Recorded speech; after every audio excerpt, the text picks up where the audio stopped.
우리가 방금 본 영상에서요, 88년생의 비밀의 주인공 존 우든 감독이 이렇게 말한 대목이 있었습니다. 승리라는 결과는 과정의 부속물일 뿐입니다. 결과가 아니라 과정이 중요하지요. 여리고성의 승리를 우리가 함께 살펴볼 텐데, 여리고성의 승리도 역시 마찬가지예요. 우리는 그 사건을 통해서 이스라엘이 거둔 놀라운 승리를 봅니다. 그러나 그 이전에 그 과정이 어떠했는지를 주목하는 것이 더 필요해요. 어떤 과정입니까? 첫 번째로 여리고성 바로 앞에서 모든 남자들이 할례를 행했던 일이 있어요. 이게 뭐 무슨 대단한 전투 준비를 한 게 아니고 언약 백성의 표시로 오늘날로 치자면 남자들 포경 수술을 한 거예요. 근데 이게 얼마나 위험천만한 일이냐면 할례를 행하면 제3일째 되는 날 극심한 통증을 동반합니다.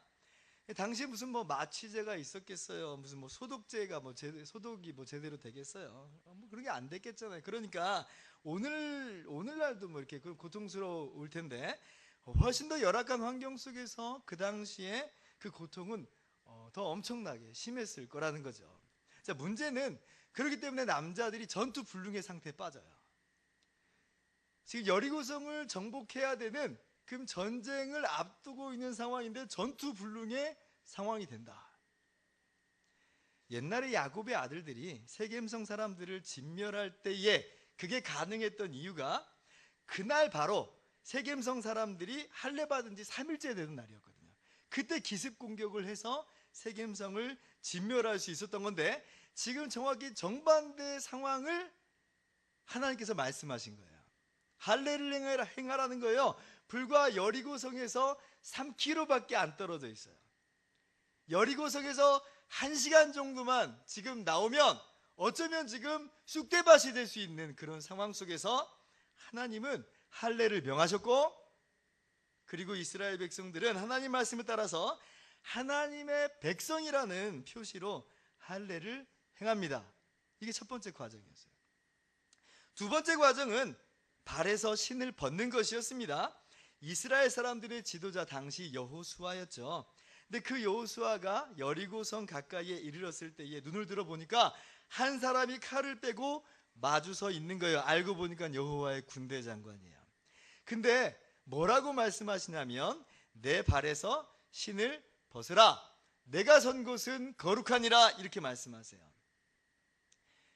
지금 여호수아가 있는 그 장소 자체가 뭐 거룩하다, 어떤 신비한 곳이다 라고 말하는 게 아니에요.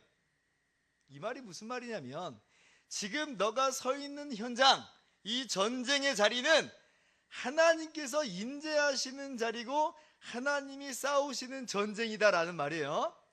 그래서 신을 벗으라라는 겁니다. 고대 세계 속에서 신을 벗는 것은 자기의 권리를 포기하는 거예요. 지금 전쟁을 앞두고 있는 여호수아에게 너의 권리를 포기하고 너의 뜻을 내려놓으라, 이렇게 하나님께서 말씀하시는 거죠. 룻기 4장 7절 옛적 이스라엘 중에는 모든 것을 무르거나 교환하는 일을 확정하기 위하여 사람이 그의 신을 벗어 그의 이웃에게 주더니 이것이 이스라엘 중에 증명하는 전례가 된지라. 그래서 노예들이 신을 신지 않습니다. 권리가 없거든요. 여호수아에게 신을 벗으랍니다. 그러한 것을 요구하는 거예요. 여호수아의 권리, 지도권, 통솔권, 그 모든 것들을 하나님께 내어드리라.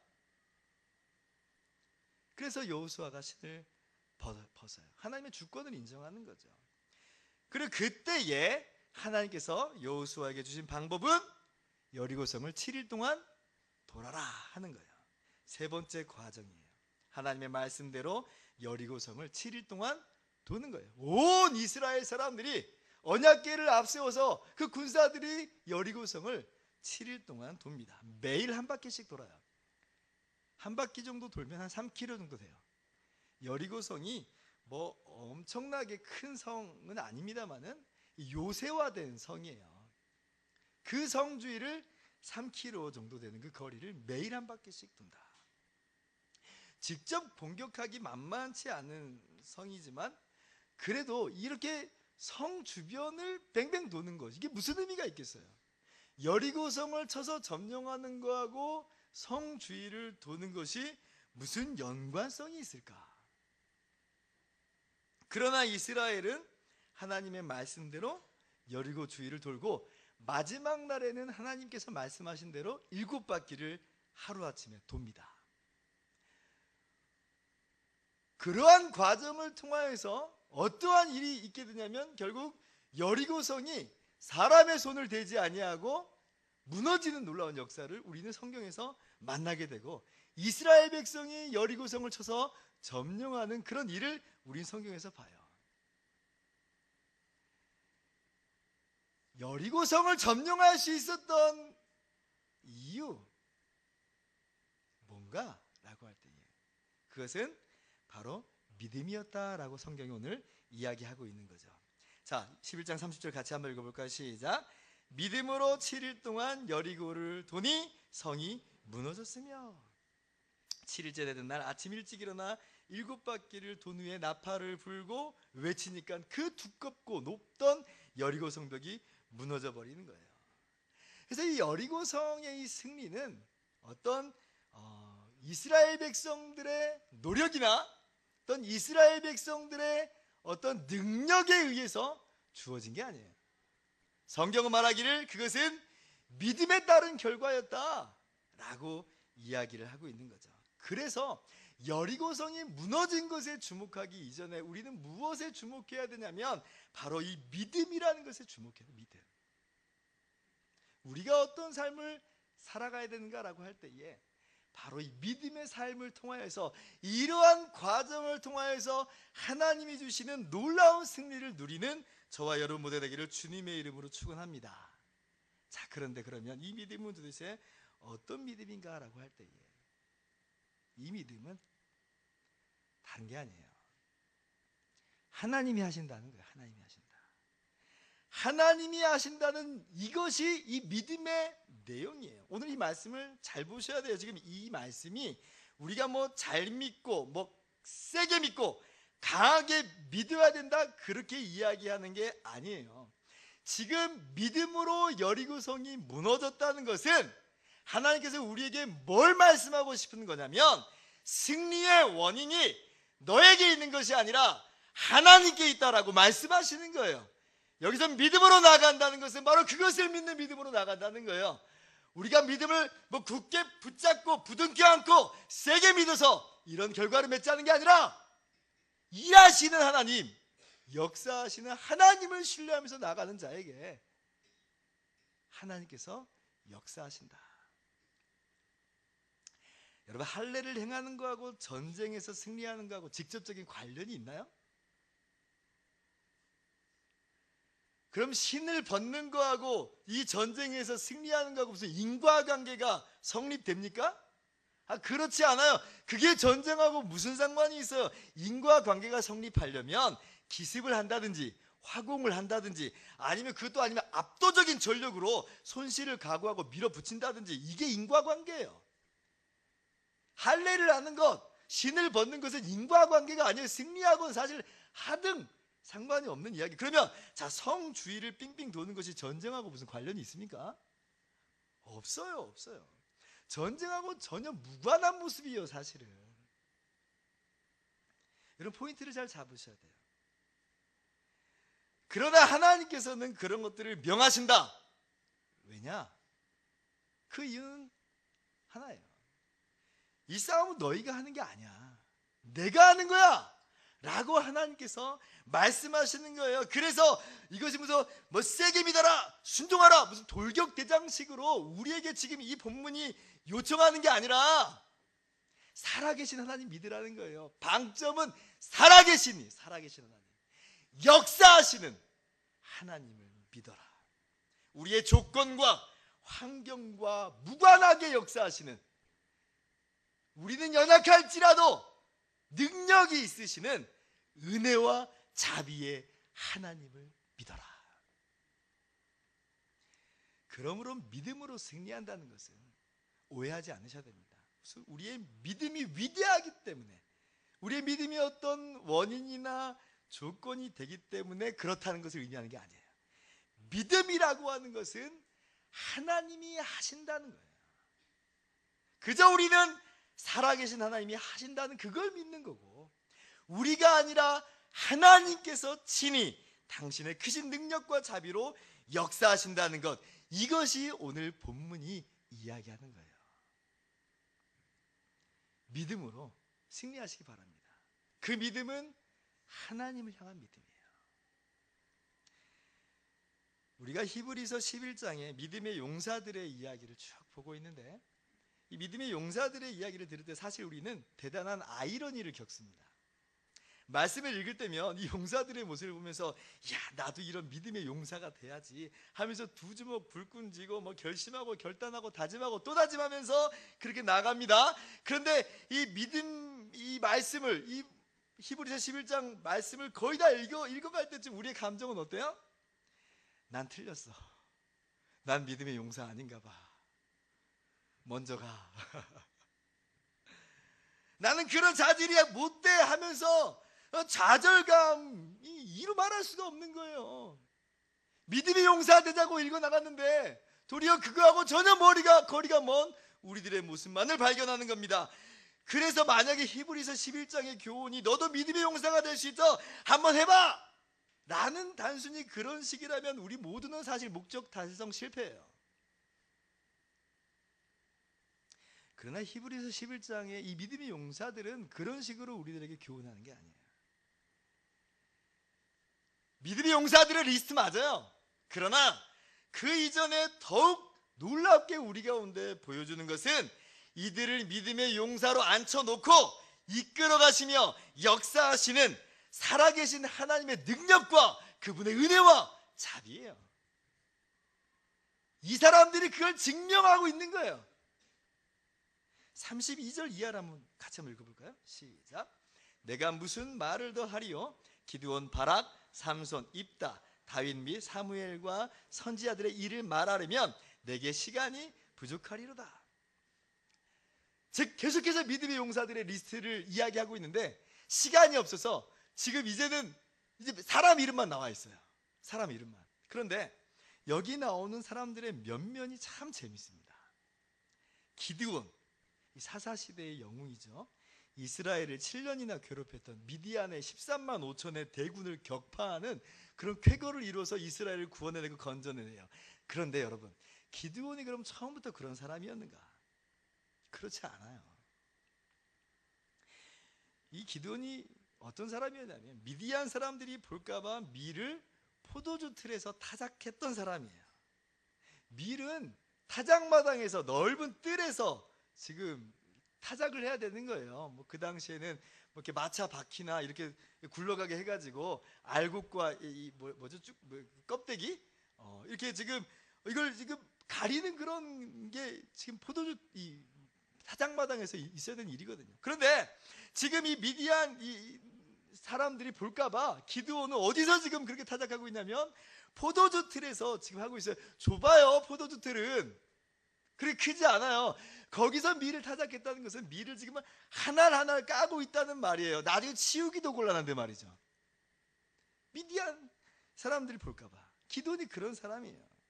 그런데 그 기드온에게 나타나셔서 주님이 말씀하시는 거예요. 큰 용사여, 여호와께서 너와 함께 계시도다. 큰 용사랍니다. 정말 이해하기 힘든 말이죠. 이게 지금 큰 용사가 하는 모양은 아니겠잖아요. 근데 큰 용사라는 거예요. 이런 사람 가지고 뭘 어떻게 할 수 있겠어요? 그런데 하나님께서 이런 사람 들어서 쓰시더라는 거예요. 기드온이 그 하나님 붙들고 잘 믿어지지 않았는데 그래도 계속해서 믿게 하시는 바 하나님의 손길을 붙잡고 나아가게 하시는데 그렇게 믿음으로 나가니까 하나님께서 놀랍게 기드온 통해서 역사하시죠. 기드온이 미디안을 격파할 때 그 숫자도 그래요. 300명 아니에요? 300명? 이게 지금 무슨 말이에요? 300명 가지고도 일하시는 하나님을 보라는 거예요. 우리들에게 똑같아요. 너가 하는 거 아니야, 하나님이 하시는 거야 라고 이야기하는 거예요. 바락이라는 사람이 또 나오죠. 바락. 이 사람도 그래요. 이 당시 이 가나안 왕 야빈이 철병거 900대를 가지고 거느리고 이스라엘을 20년 동안 압제했던 상황이에요. 그래서 하나님께서 이 여자 선지자, 여사사 드보라를 세우셔서 야빈을 몰아내시는데 드보라가 이 바락을 불러요. 그래서 군사 10,000명을 거느리고 가서 공격하라는 거예요. 여러분, 10,000명 가지고 이길 수 있었다면 진작 그랬죠. 진작. 아니 왜 지금에서야 뭐 그렇게 하겠어요? 안 되는 거예요. 10,000명 가지고 어떻게 지금 철벽고 900대를 이겨낼 수가 있어요? 20년 동안 압제당하고 있는데. 그래서 바락이 나 못 가겠다 이야기합니다. 당신이 안 가면 나 못 가겠다. 드보라 당신이 가야지 나가겠다 이렇게 얘기해요. 사내 대장부가 지금 여사사인 드보라에게 당신이 가야 내가 할 수 있겠다라고 말할 정도로 사실은 바락은 그렇게 위대한 믿음의 용사가 아니에요. 믿음의 용사 리스트에 있기 좀 부족하지 않아요? 이 정도면? 드보라라면 이해하겠죠. 드보라라면 뭐 믿음의 용사. 그런데 바락은 그렇지 않아요. 뭐예요? 하나님이 하신다는 거예요. 하나님은 하나님이 하신다는 것을 이 믿음의 용사들을 통해서 증명하고 계시는 거예요.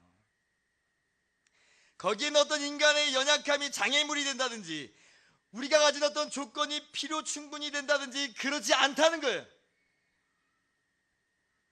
이들의 믿음의 행동은 지금 우리들에게 어떤 강한 도전의 요소로서 우리들에게 접근하고 있는 게 아니고 하나님이 정말 하시더라는 것을 증명하는 것으로서의 믿음이에요. 바락뿐 아니라 삼손, 입다 다 마찬가지예요. 한 명 더 살펴보죠. 정말 한 명 한 명 더 살펴보면 말씀처럼 정말 시간이 부족해요. 자, 다윗을 한번 봅시다. 32절에 나타난 인물들 중에 그래도 가장 뭔가 나아 보이는 사람이잖아요. 영웅답잖아요. 여러분, 그러나 다윗의 고백 자체가 다윗 자신을 영웅으로 보는 것을 거절하게 합니다. 다윗 하면 제일 먼저 떠오르는 게 뭐예요? 골리앗과의 싸움이죠. 골리앗과의 싸움이에요. 평범한 양치기 소년인 다윗이 이 3m 거구인 골리앗과 싸우잖아요. 근데 그때 다윗의 고백이 바로 이거예요. 사무엘상 17장 45절 같이 읽어볼까요? 시작. 다윗이 블레셋 사람에게 이르되 너는 칼과 창과 단창으로 내게 나아오거니와 나는 만군의 여호와의 이름 곧 내가 모욕하는 이스라엘 군대의 하나님의 이름으로 내게 나아가노라. 다윗이 지금 뭘 믿고 나가는가? 지금 다윗이 믿고 나가는 게 물맷돌 한 방인가? 아니에요. 다윗이 지금 자기의 물맷돌 믿고 나가는 게 아니에요. 다윗은 지금 내가 하는 게 아니라 하나님이 하시는 겁니다. 그것이 하나님의 이름으로 나아간다는 거예요. 지금 도리어 자기를 믿고 나오는 사람 있죠. 누구예요? 골리앗이 자기를 믿고 나오는 거예요. 자기의 큰 키와 우월한 신체적 조건과 자기의 막강한 무기를 가지고 나가는 거예요. 자기의 칼과 창과 단창 의지하면서 싸우러 나온 사람은 골리앗. 자신을 돌아보지 않고 자신의 조건을 보는 게 아니라 하나님 보고 나아간 사람이 다윗. 다윗이 정말 보여주고 싶었던 것은 자기의 용맹이나 싸움 기술이 아니라는 이야기예요. 자신이 영웅이 아니라 하나님이 영웅이십니다 라고 나아가는 거예요. 그래서 보세요. 46절 온 땅으로 이스라엘에 하나님이 계신 줄 알게 하겠고 47절 같이요. 또 여호와의 구원하심이 칼과 창에 있지 아니함을 이 무리에게 알게 하리라. 전쟁은 여호와께 속한 것인즉 그가 너희를 우리 손에 넘기시리라. 아멘. 다윗은 스스로를 영웅으로 생각한 게 아니에요. 그래서 다윗의 스토리를 가지고 섣불리 다윗을 영웅화시키는 것은 성경의 의도와 다르고 다윗이 원하는 바가 아니에요. 전쟁은 여호와께 속한 것임을 알려주는 거고요.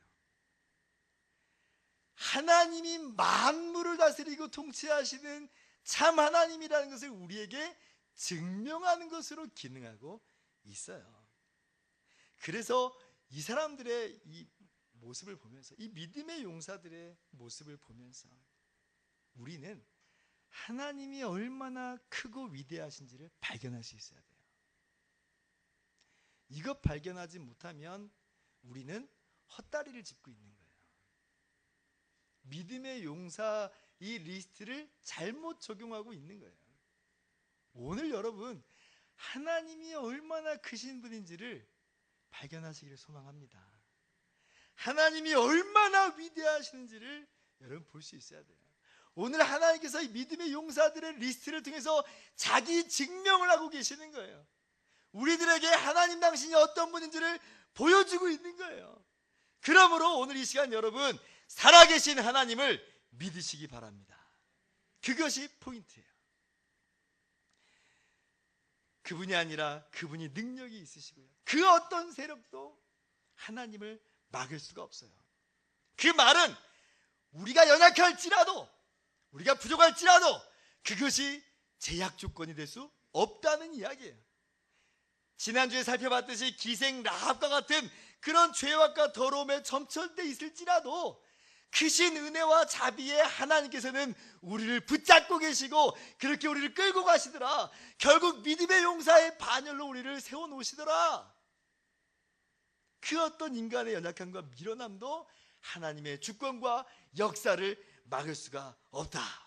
오늘 이 믿음의 용사들의 증거를 바라보면서 살아계신 하나님, 능력의 하나님, 얼마나 크고 위대하신지 그분의 능력과 은혜와 긍휼을 믿음으로 나아가시는 저와 여러분 모두 되기를 주님의 이름으로 축원합니다. 둘째로, 그렇기 때문에 그 믿음으로 인내하면서 살아가시는 저와 여러분 모두가 되기를 주님의 이름으로 축원합니다. 우리 모두는 과정 중에 있는 사람들이거든요.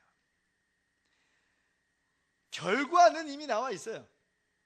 찬란한 승리로 귀결되어 있고요, 하나님께서 영광의 자리로 우리를 세우실 거예요. 그러나 우리는 아직 과정들일 수 있습니다. 다시 말하면 여리고를 지금 빙빙 돌고 있는 그런 현장일 수 있어요. 어떤 사람은 지금 막 한 바퀴 돌았을지 몰라요. 어떤 사람은 지금 마지막 한 바퀴를 돌고 있을 수 있어요. 그러나 그 어떤 현장이든지 간에 그 모든 것들은 승리의 과정이다. 그러므로 지금 당장 일의 변화나 어떤 역사가 일어나지 않는다고 해서 좌절하거나 슬퍼하거나 낭망할 필요가 없어요. 죄악의 여리고, 문제의 여리고, 절망의 여리고, 실패와 좌절의 여리고는 반드시 무너집니다. 우리가 한 게 아니에요. 하나님이 하시거든요. 다만 우리는 이 과정을 인내로서 감당해 가면 되는 거예요. 그저 여리고를 한 바퀴씩 돌아가면 돼요. 그저 300명 일끌고 나가면 되는 거예요. 그럴 때에 하나님께서 우리를 통해서 역사하시더라. 셋째로, 인내하시면서 충성하시는 저와 여러분 모두 되기를 바랍니다. 어떤 모양으로 충성하는지는 사실 저마다 다 다릅니다. 획일화시킬 수는 없어요. 지금 이스라엘 사람들, 여리고를 도는 사람들에게는 그것이 묵묵히 여리고를 도는 것이 충성이에요. 기드온에게는 그것이 무엇이냐면 횃불과 나팔과 항아리예요. 하나님께서 그것을 가지고 나가라 말씀하세요. 삼손에게는 머리털을 자르지 않는 거겠죠. 다윗은 물맷돌을 준비하는 겁니다. 그것이 승리의 원인이냐, 조건이었냐, 그런 말이 아니에요. 다만 인내하면서 하나님께서 말씀하신 바를 한 걸음 한 걸음 충성하면서 우리에게 주신 그러한 능력과 재능 안에서 한 걸음 한 걸음 나아가는 거예요. 어떤 정형화된 모습은 아닐지라도 공통점은 하나예요. 그 삶의 현장 속에서 하나님과 하나님 말씀에 그저 충성하면서 나가는 거예요. 그렇게 충성하면서 나갈 때에 하나님께서 우리를 들어 쓰시는데, 우리 때문에가 아니라 하나님의 크심으로 역사하세요. 왜 그럼 우리를 쓰시는가? 우리를 동역자로 대우해 주시는 거예요. 동역자로. 우리의 믿음이 엄청 크기 때문에 너를 꼭 써먹어야 되겠다가 아니라 내가 너를 동역자로 대우해 준다. 아니, 여리고성을 그냥 7일 동안 돌았는데 이게 여리고 성벽이 무너진 거하고 무슨 상관이 있어요? 그런데 하나님이 그 일을 이루시면서 너를 동역자로 세웠다 말씀하시는 거예요. 그러므로 우리는 오늘을 살아갈 때에 우리의 연약함과 우리의 부족함에 우리의 시선을 고정시키지 말고 하나님의 크심에 항상 우리의 시선을 고정하면서 인내하고 또 충성하면서 살아가야 되겠습니다. 그럴 때에 하나님께서 오늘도 여러분을 통해서 놀랍게 역사하실 것입니다. 말씀을 마치도록 하겠습니다. 믿음으로 승리하는 것, 믿음으로 승리한다는 것은 다른 것이 아니라 하나님이 하신다는 것을 믿는 믿음으로 나가는 거예요. 나의 조건과 나의 환경을 믿지 않고 그런 것들을 또 신뢰하지 않고 하나님만을 믿고 하나님만을 신뢰하면서 나간다는 거예요. 우리는 그 믿음으로 지금 과정을 살아가고 있는 겁니다. 인내의 과정, 충성의 과정을 살아가고 있어요. 그리고 그렇게 살아갈 때에 마침내 찬란한 영광의 결과를 우리 가운데 똑똑히 보여주신다는 것을 기억하면서 이 한 주간도 승리의 삶을 살아가는 저와 여러분 모두가 되기를 주님의 이름으로 축원합니다. 기도하겠습니다.